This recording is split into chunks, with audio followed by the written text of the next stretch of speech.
I was born beneath the crescent moon, though no one ever let me forget I came into this world in chains. The slave mark that circled my wrist, dark, burned, permanent, was the only gift I received from the pack that owned me. To them, I wasn't an omega. I was property. A tool. A quiet shadow meant to survive on obedience and silence. But everything changed the night the Alpha King arrived. The first sign of him was the tremor beneath my bare feet. An echoing vibration through the dirt of the village courtyard, as though the earth itself recognized his approach. Wolves stilled mid-breath. The air tightened. Even the moonlight seemed to hold itself perfectly still. And then he stepped into view. Tall, broad-shouldered, wrapped in black steel and fur, his silver eyes caught the torchlight like shards of winter. The Alpha King. Rovan Drakkar. The most feared shifter in all 5 kingdoms. The one the Pack Council whispered about with both worship and terror. The one said to be blessed, perhaps cursed, by the moon goddess herself. When his gaze swept over the villagers, they bowed instantly. But when it landed on me, the nobody's slave girl who had never been allowed to make eye contact with any alpha, my lungs seized. Something ancient stirred beneath my skin, like a spark trying to ignite. I didn't bow. Couldn't. His eyes narrowed, not with anger, but with recognition. And in that moment I knew something my master never had. I still had a soul. A name. A heartbeat worth noticing. Who is she? The Alpha King asked, his deep voice rolling through the courtyard like distant thunder. My master rushed forward. A slave, my king! Pay her no! The Alpha's snarl cut him off. I flinched, but the sound wasn't directed at me. It was meant for him. For the man who owned me. For the man who had marked me. Rovan took a slow step closer, and I felt his scent curl around me, storm-cold pine and shadowed fire. It wrapped around my senses like destiny itself, leaning close to whisper, "You were never meant to be forgotten." His gaze locked on my wrist. On my brand. On my chains. And something inside him, something powerful, ancient, cracked open. "Unbind her," he commanded. The courtyard erupted. "No, please, my king, she is registered property." My master stammered, voice shrill with panic. "Pack law." "Pack law bends," Rovan said coldly. "When I command it." That was when whispers turned to chaos. Villagers gasped and scrambled back. Some stared at me in horror, others in confusion. No one understood why the Alpha King of Drakkar would involve himself with a low-born Omega slave. I barely understood it myself. Rovan closed the distance between us with quiet, lethal grace. The moon's silver halo crowned him like an omen. I couldn't breathe when he reached for my wrist. His touch didn't burn like my master's always did. It was warm, steady, grounding. His thumb brushed the edges of the scarred iron ring, and a strange shiver ran through me, like my wolf, the one I had never been allowed to shift into, lifted her head from the darkness.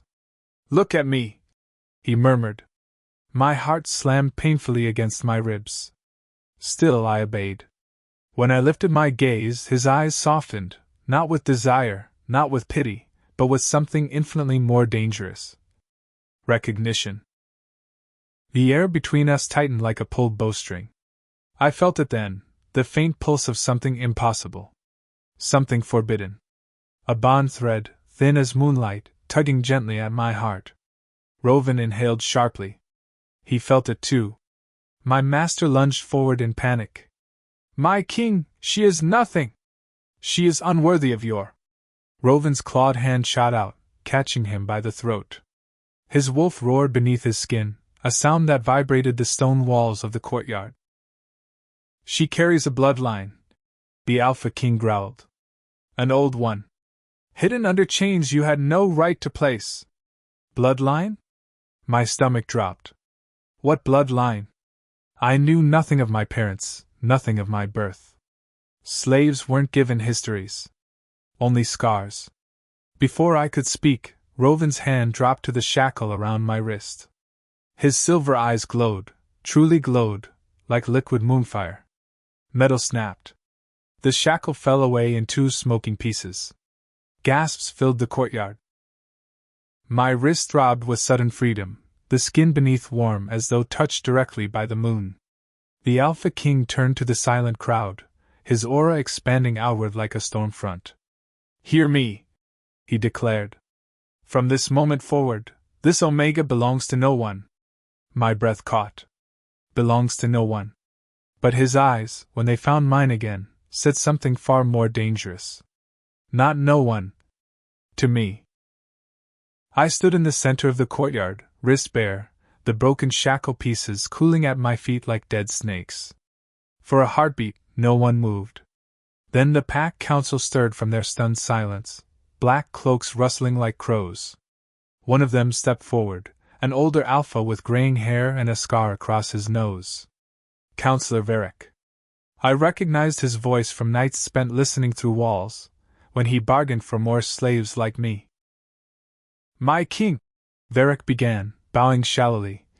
"With respect, this is a registered bond slave under our local law.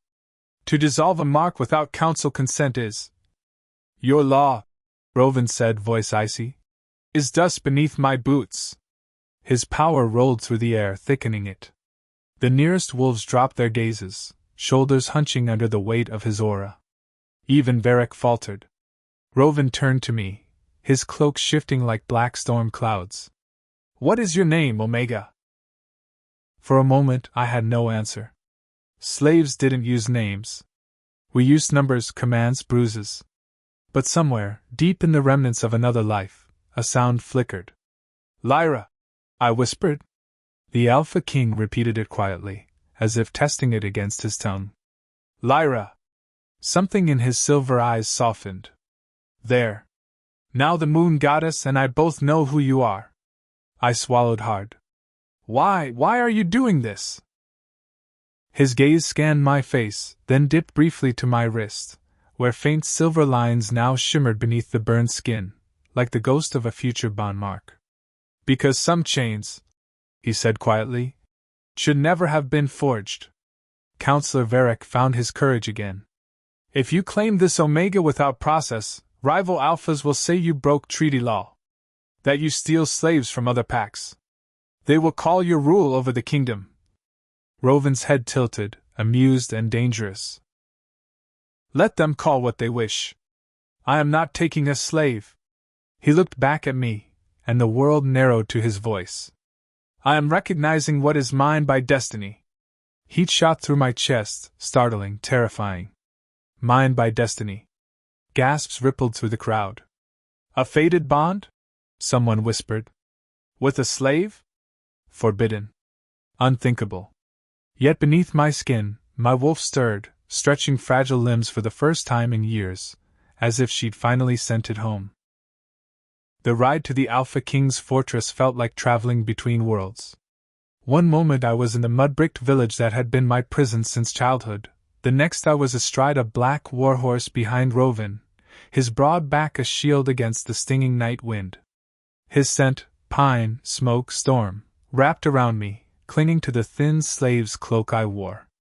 Every hoofbeat carried us farther from the only life I'd known, and closer to a throne I had no right to stand near. "You're too quiet," he said over his shoulder as the forest thickened around us. "I was taught quiet keeps you alive," I answered. He hummed, a low sound vibrating through his chest. "In my kingdom, a silent Omega would be considered suspicious." "In your kingdom," I said carefully, "what would they consider an Omega with a slave brand?" His jaw tightened. "A crime." The word hung between us like frost.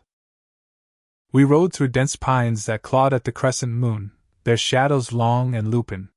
In the distance, a lone howl rose, then another, until the night pulsed with the chorus of shifters. My wolf pushed against my ribs, aching to answer, but I had never shifted. My master told me my wolf was too weak, too broken, too tainted by slave blood. Rovan's fingers flexed on the reins. "You feel it, don't you? The pull. The pack?" I guessed. "The bond," he corrected softly. I swallowed. "I don't know what I feel." Lies sit poorly on you, Lyra. I bristled before I could stop myself. And how would the Alpha King of all 5 packs know that, when he just met me under a bloodless moon? His laugh was low, rough, surprised.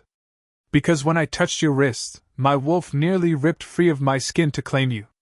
Because my own bond mark burned under my armor. Because the moon goddess has a cruel sense of humor, and she tends to write prophecy into the bones of the least expected. Prophecy? My voice cracked. The old seers spoke of an omega. He said, gaze forward but voice distant. Born in chains, raised in shadow, whose bond would either save the kingdom, or burn it to ash. A cold shiver slid down my spine. And you think that's me? He turned his head slightly, and his silver eyes gleamed in the dark. I know it's you. Up ahead, the trees broke, and I saw it, his stronghold rising from black stone cliffs, torches blazing along its walls like captured stars. Wolf banners snapped in the wind, bearing his crescent-slashed sigil. The heart of the kingdom. The seat of the Pack Council. The place where laws were carved in stone and destinies rewritten. As we rode through the fortress gates, every instinct I had screamed the same warning. If I stayed, I would never be invisible again. The gates slammed shut behind us with a deep, echoing finality, a sound that felt like destiny locking into place. Torches flared along the walls, casting long golden beams across the stone courtyard. Warriors stood in rigid formation as the Alpha King dismounted, every one of them bowing their heads the moment his boots touched the ground. I slid off the horse less gracefully, my legs trembling from hours of riding. Rovin's hand was instantly there, warm, steady, closing around my elbow before I could fall. The touch was gentle, but something pulsed beneath it, a subtle, electric thread that tugged at the center of my chest. Easy, he murmured. I hated how much comfort lived in that one word. The warrior's eyes followed him, then shifted to me. Confusion. Disapproval. A few even snarled under their breath when they caught sight of the slave brand circling my wrist. Rovin noticed. His aura flared. The air thickened, pressurized, like the moment before lightning splits a sky. No one, he said, his voice low but resonant, looks at her like that again. Dozens of shifters dropped their gazes instantly. His grip on my elbow softened. Come. You need warmth and food. I need to understand, I whispered. Why me? Why break a council's law for someone you don't even know?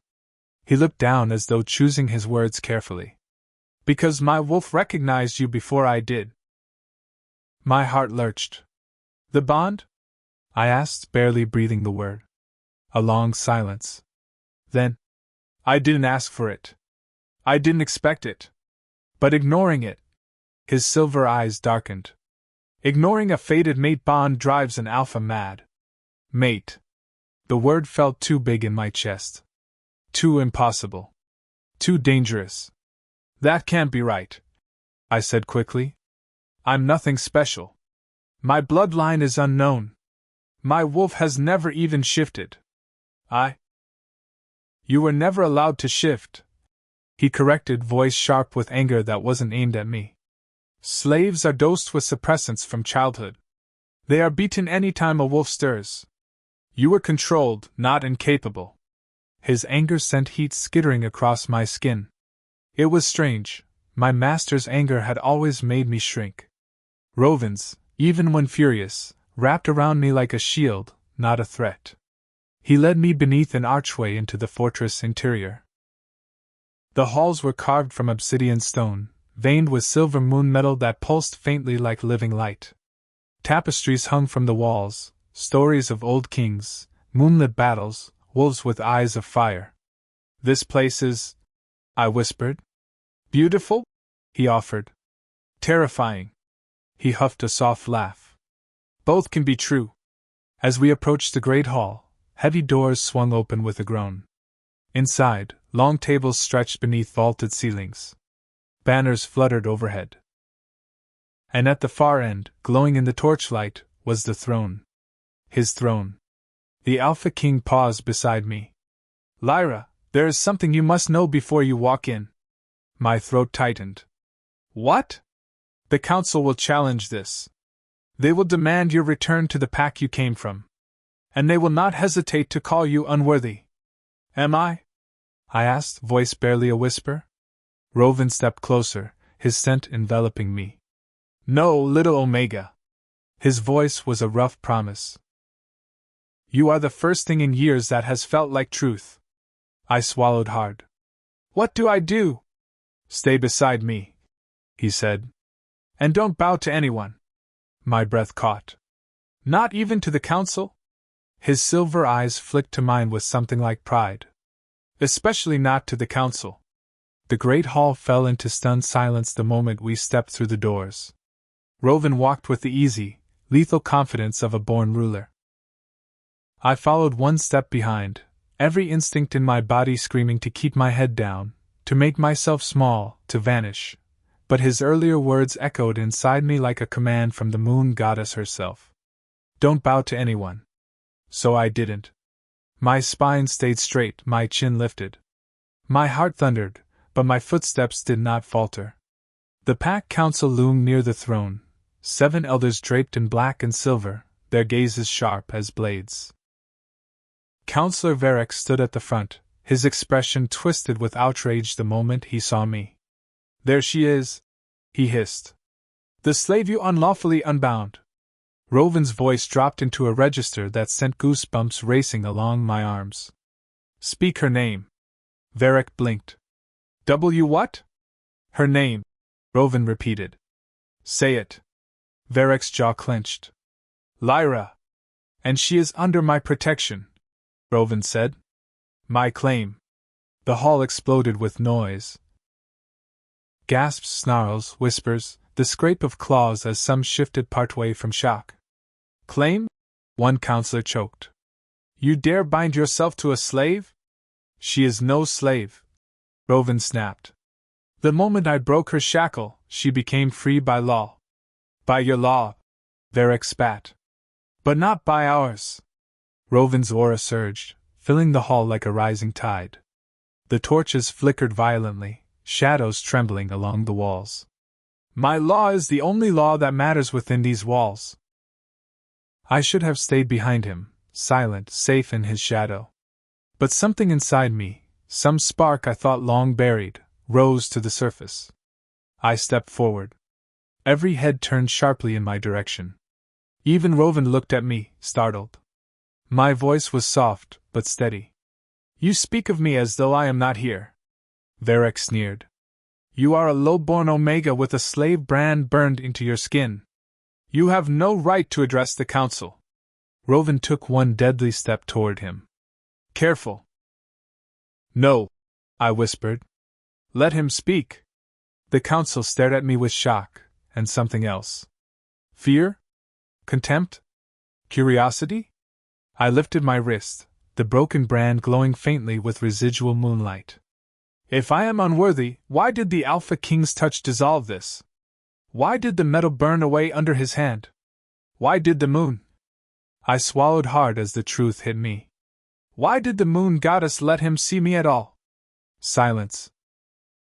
Then the eldest counselor, a woman with silver hair braided like a crown, leaned forward. Her eyes glowed, moon priestess eyes. The prophecy, she whispered.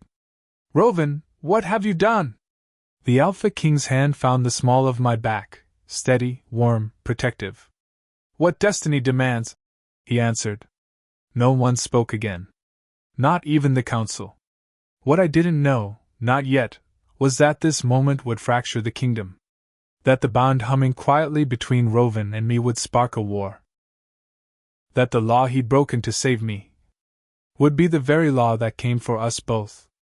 The council dismissed for the night, but their stares clung to me like cold iron. Even as the great hall emptied, I felt the weight of their judgment pressing into my skin. Rovan stood beside me until the last echo faded from the stone walls, his presence steady, unwavering. When the doors finally closed, silence settled, thick, charged, intimate. You shouldn't have spoken, he said quietly. I stiffened. I thought you wanted me to stand tall. A ghost of a smile tugged at his mouth. I did, And you were magnificent. He paused, voice dipping lower.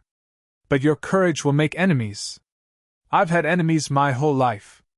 Not like these. My breath wavered.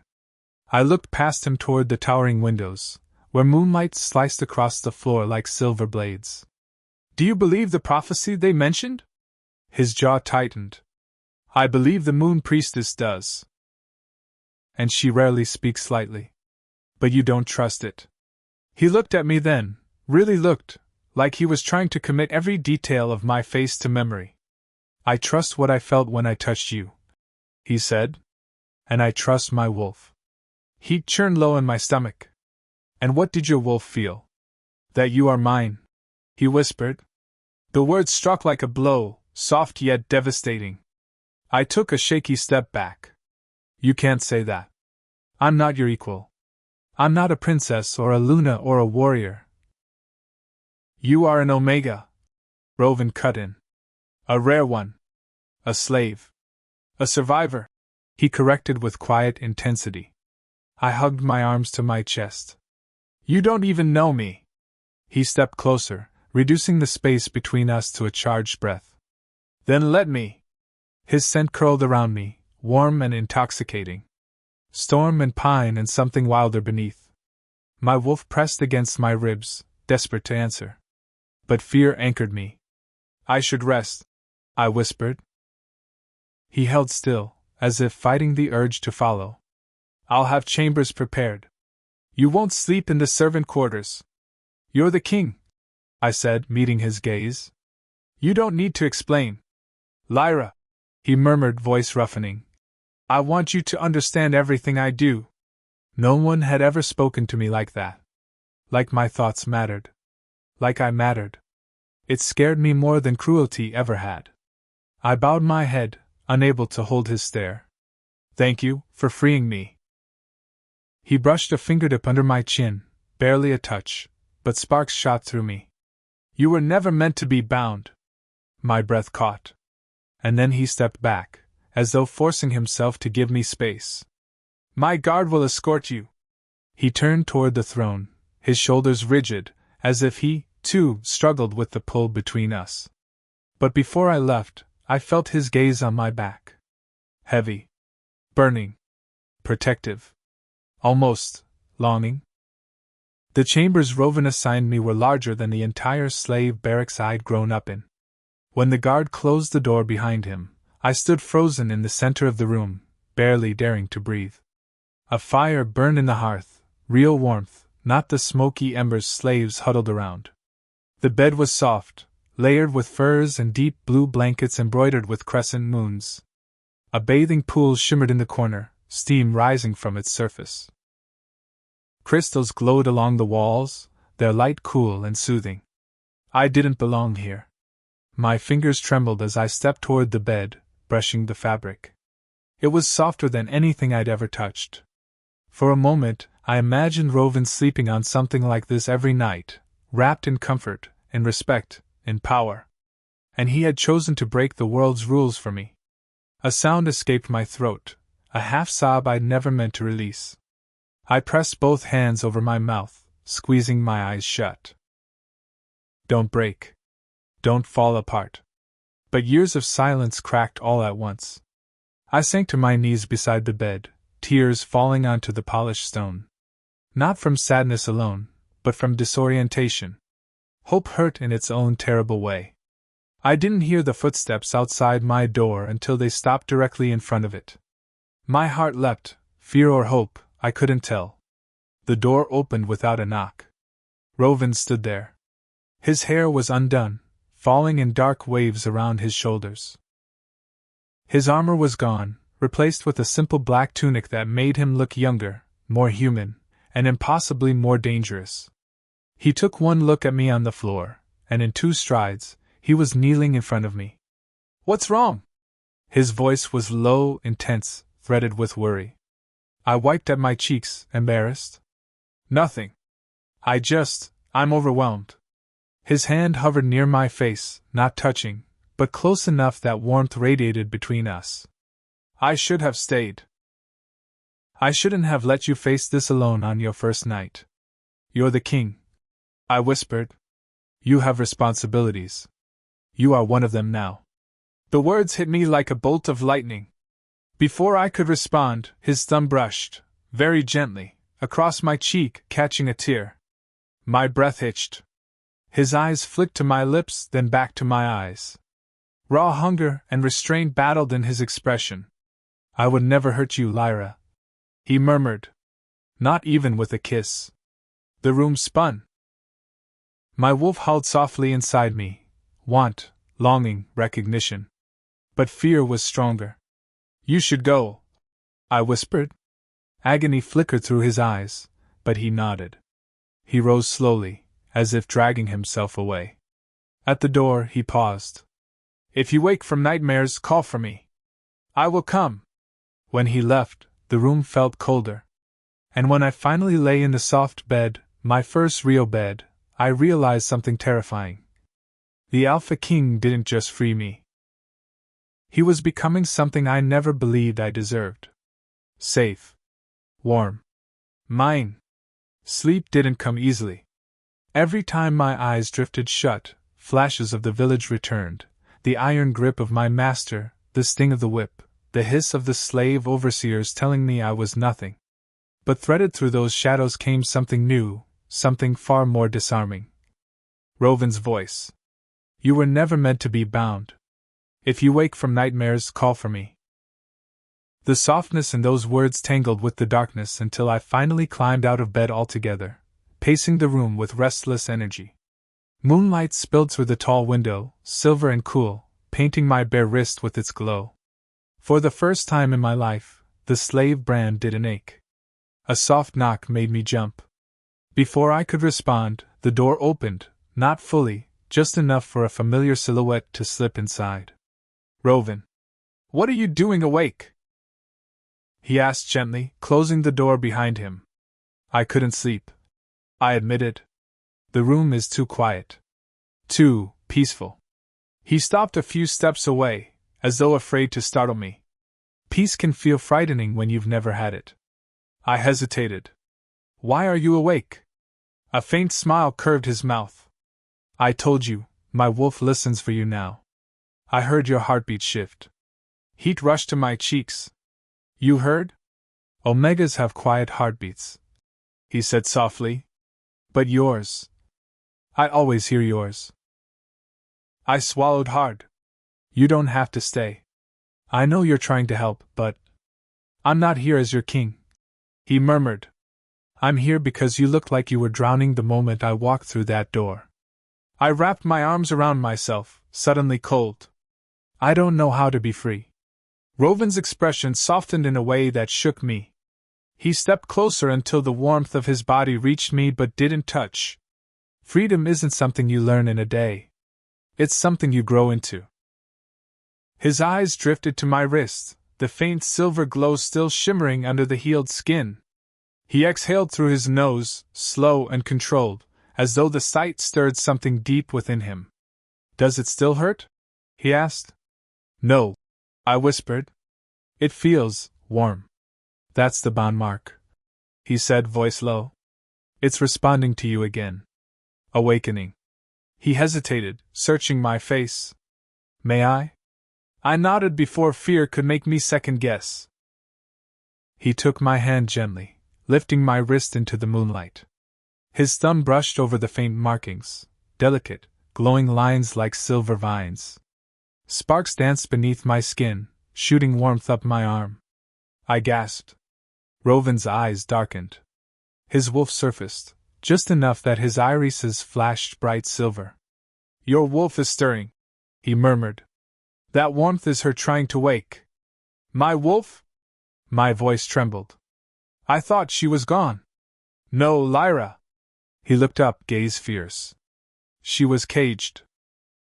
Just like you. Something inside me cracked, something small and withered that had survived only by going numb. Tears filled my eyes, burning hot. Rovin's hand slid gently up my arm. You can cry, he said quietly. You don't have to hide it. But slaves aren't allowed to. You are not a slave. His voice snapped like a command across the room, shaking the air between us. Say it, he breathed. Say what you are now. My lips parted. The words were so foreign they trembled on my tongue. I swallowed hard. I'm free. Rovin's hand tightened around mine, a subtle squeeze, warm and grounding. And, he murmured, you are under my protection. No one will touch you again without answering to me. His words wrapped around me like armor. And then, so quietly I barely heard it. My Omega. A shiver rippled through me from the inside out. My wolf stretched. And something in my soul whispered back. My Alpha. Rovin froze. His breath hitched, barely audible. His eyes lifted to mine, raw hunger and shock swirling together. Say that again. But fear, or destiny, stole the word from my mouth. He stood there, chest rising and falling with heavy restraint, until he finally stepped back with a slow exhale. I should go before I do something your fear isn't ready for, he said. I shook my head. I'm not afraid of you. He swallowed hard. Then I'm afraid of myself. He moved to the door, pausing one last moment. Sleep, Lyra. Tomorrow, the kingdom learns you exist. And he left me standing in the moonlight with a racing heart, and a wolf finally waking. The next morning arrived with a roar, literally. I was jolted awake by the thunder of distant shouting. Wolves howled in the courtyard. Armor clashed. The entire fortress trembled with commotion. I scrambled from bed just as Rovin's guard burst through the door. Lyra! You must come, now. My heart lurched. What's happening? Rival Alpha delegation, he said tightly. They arrived without summons. They demand audience with the king, about you. My blood ran cold. Of course. Word had spread. A slave freed. An Omega claimed. A prophecy whispered in the great hall. This would not be met with silence. The guard draped a cloak over my shoulders and hurried me down the hall. As we approached the courtyard balcony, the shouting grew louder, angrier. I reached the railing, and froze. Below, dozens of warriors bearing dark red armor stood in formation, their sigil, claw and flame, marking them unmistakably. The Red Fang Pack. A ruthless rival pack. At their center stood Alpha Kaldor, broad, scarred, cruel, with eyes like burning coals. And Rovin. They faced each other like storms preparing to collide. Kaldor spat at Rovin's feet. You broke the treaty. You stole from us. Rovin's voice was ice. I freed a woman you enslaved against moon law. She was our property. She was never property. Kaldor let out a cold laugh. Then why hide her behind your guards? Bring out your little Omega toy. Let us see what was worth breaking the council for. Rovin's aura exploded outward, sharp, lethal, terrifying. You will not speak of her, he snarled. As if she is anything less than sacred. The crowd gasped. The Red Fang Alpha sneered. Sacred? She's a stray. A slave. A nobody. And you think you get to keep her? I stepped forward before the guard could stop me. Rovin's head snapped up. Kaldor turned. Their shock struck at once. It's her, Kaldor growled. The prophecy girl. My heart slammed against my ribs. The guard tried to pull me back, but Kaldor's voice cut through the courtyard like steel. Return her, he demanded, or we take her by force. Rovin moved so fast the air cracked, positioning himself directly beneath the balcony, directly between me and danger. His silver eyes were wild with instinct. With possession. With fear. You will not touch her, he growled, voice transformed by his wolf. Not while breath lives in my body. The courtyard erupted, shouts, snarls, the sound of blades being drawn. And in that moment, the truth struck me with devastating clarity. My freedom had started a war. And the only thing standing between me and the violence below was the Alpha King willing to risk everything for me. Chaos tightened the courtyard like a drawn bowstring.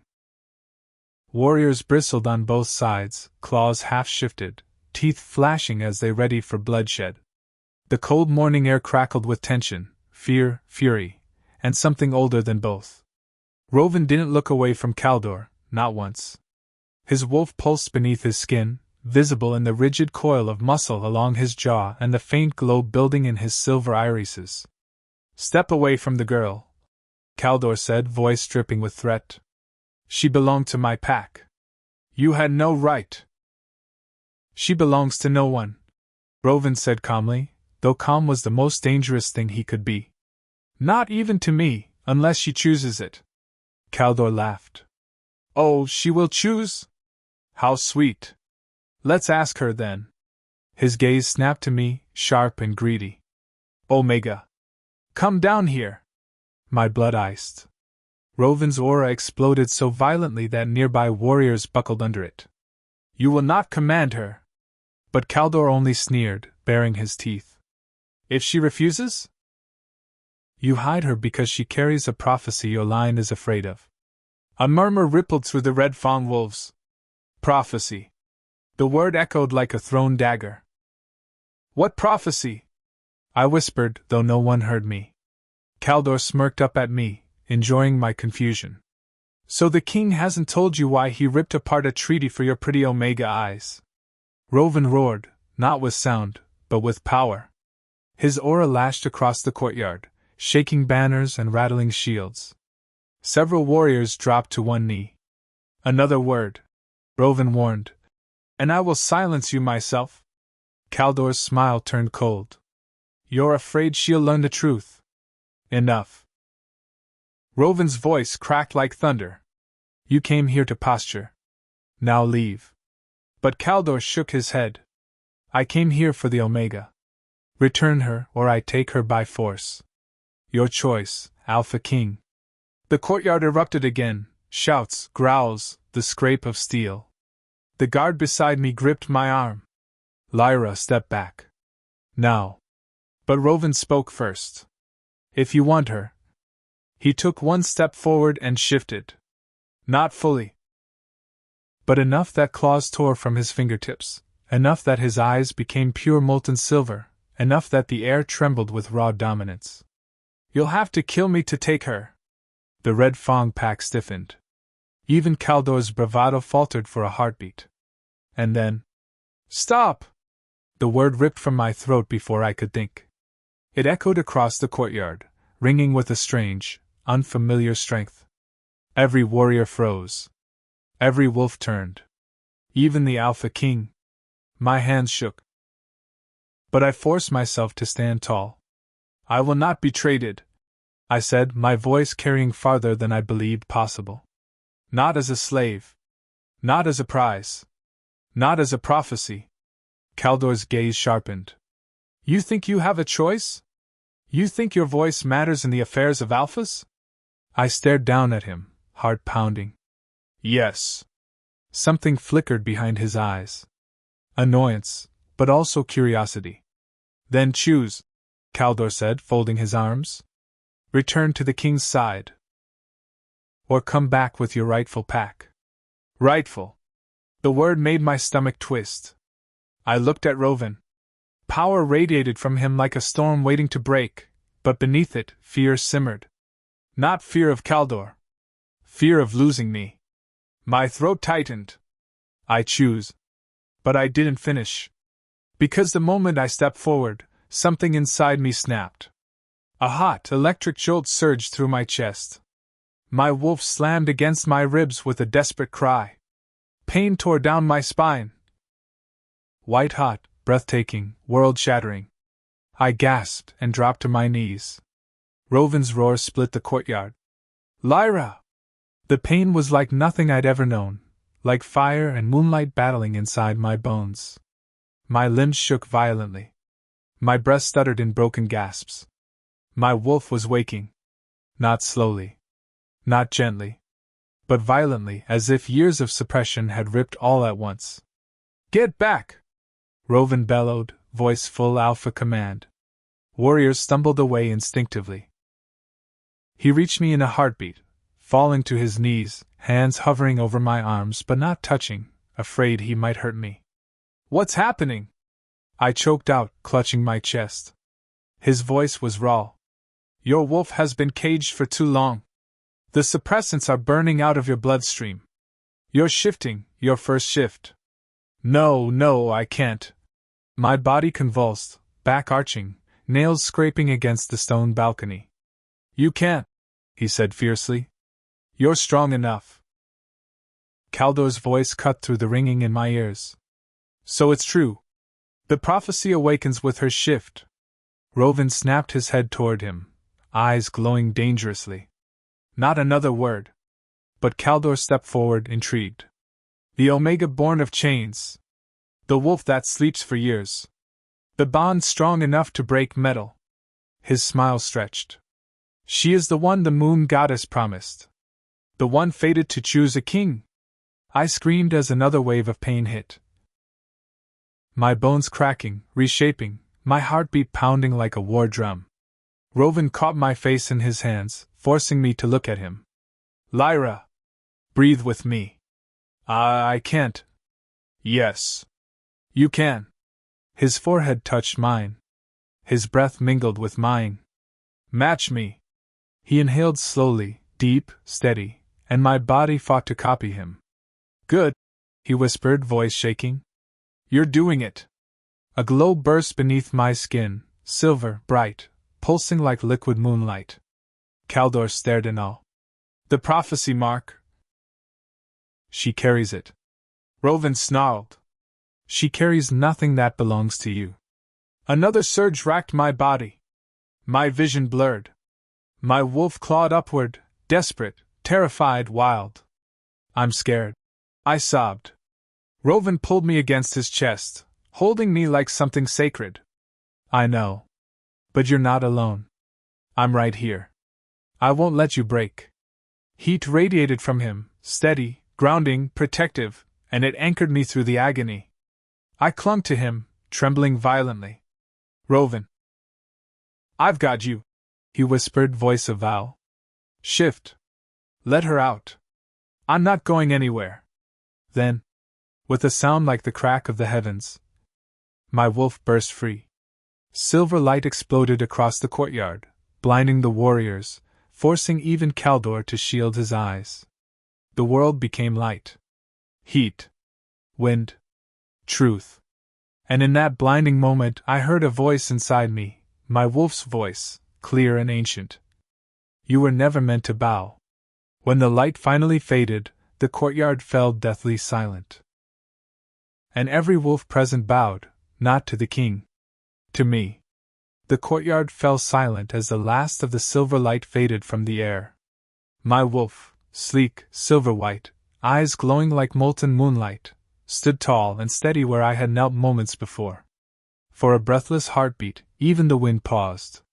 Then every warrior, Drakkar and Red Fawn alike, lowered their heads. Not to Rovan. To me. Rovan stepped toward my wolf form, awe softening his fierce features. He extended a hand, slow and reverent. Lyra, he whispered, as if afraid the moment might shatter. You did it. My wolf walked to him on steady paws. When my head touched his palm, a pulse rippled through the air, warm, bright, ancient. A bond thread flared between us, visible to every wolf present, glowing like spun moonfire. Gasps erupted from the crowd. The bond mark. Someone breathed. It's completed. Rovan's throat worked as he swallowed. I won't force anything, he murmured. Your choice was stolen once. Never again. If you do not want the bond. But my wolf pressed harder into his touch. The signal was unmistakable. I chose him. Silver flame engulfed my form for a moment before I shifted back, the change smooth and effortless. Rovan caught me the instant my knees buckled, lifting me as if I weighed nothing. I clung to him, breath shaking. I'm okay, I whispered. He let out a ragged laugh, pulling me closer. You're extraordinary. Kaldor's voice cut through the moment, quieter now. So. The prophecy chooses.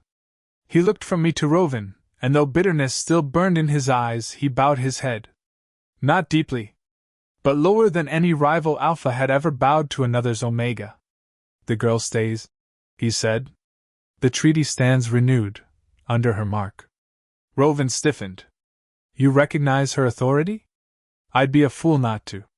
Kaldor stepped back with a grim smile. Your Omega carries the moon's fire. I have no wish to test it. His warriors retreated, forming ranks and marching from the fortress without another word. When the gates slammed behind them, the tension snapped like a lifted weight. Rovan turned to the gathered Drakkar wolves. You witnessed the truth, he said. Lyra is no slave. No prophecy pawn. She is the Omega chosen by the moon goddess. And she will stand beside your king. A roar rose, a sound of triumph, unity, acceptance. My heart clenched. Rovan looked down at me, silver eyes softened with something I could barely breathe around. Lyra, will you? I stood on trembling legs and faced him. I was born in chains, I said, my voice carrying across the courtyard. But you saw more in me than the brand. You gave me freedom, and believed in my wolf before I ever did. I reached for his hand. And yes, I whispered, I will stand beside you. Relief broke across his face like dawn. He pulled me into a fierce embrace, his forehead resting against mine, breath mingling with mine. The bond mark on my wrist pulsed with warmth, matching the rhythm of his heartbeat. The kingdom watched. The moon goddess smiled in the space between us. And when Rovan kissed me, slow, reverent, claiming without caging, I felt the last remnants of my old life fall away like dust. I was no longer born for chains. I was born for this. For freedom. For destiny. For him. And together, we would rebuild a kingdom where no Omega would ever bow again. Thank you for listening to this story. If you enjoyed it, make sure to stay tuned. More Alpha and Omega fantasy romances are coming soon, filled with prophecy, bond marks, forbidden tension, and powerful love. Your next favorite story is already on the way.